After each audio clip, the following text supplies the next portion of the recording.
Ready? এবার আদর্শ দৈহিক ওজন আমরা এক্ষুনি বললাম এই যে ব্রোকাস ইন্ডেক্স যন্ত্রের মাধ্যমে আমরা পরিমাপ করতে পারি। এবার আদর্শ দৈহিক ওজন তোমার ক্ষেত্রে কী হবে? তুমি ঈশানী মুখার্জি, তোমার উচ্চতা কত বলো? 5.2 ফিট। 5.1 ছিল তো, 2 হয়ে গেছে। 1 ফিট। 5.1 ফিট মানে 5 ফুট 1 ইঞ্চি।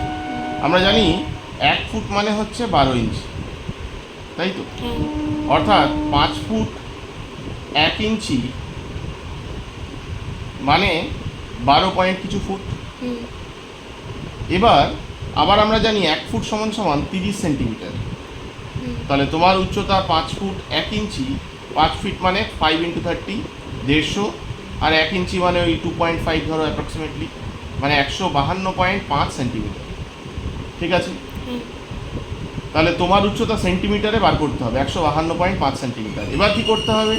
এই 152.5 থেকে 100 বিয়োগ করতে হবে। যত হবে তত কেজি হচ্ছে তোমার আদর্শ দৈহিক ওজন। 152.5 থেকে 100 বিয়োগ করলে হয় 52.5 কেজি। তাহলে তোমার আদর্শ দৈহিক ওজন হওয়া উচিত উচ্চতা অনুসারে 52.5 কেজি। তাহলে সিম্পল প্রসেস, আমাদেরকে কী করতে হবে? আমাদের উচ্চতাকে সেন্টিমিটারে প্রকাশ করতে হবে। মাপটা বলে দিলাম আমি, 1 ফুট মানে 12 ইঞ্চি, আবার 1 ফুট মানে 30 সেন্টিমিটার। এরকম করে তুমি সহজেই উচ্চতাটা বার করতে পারবে।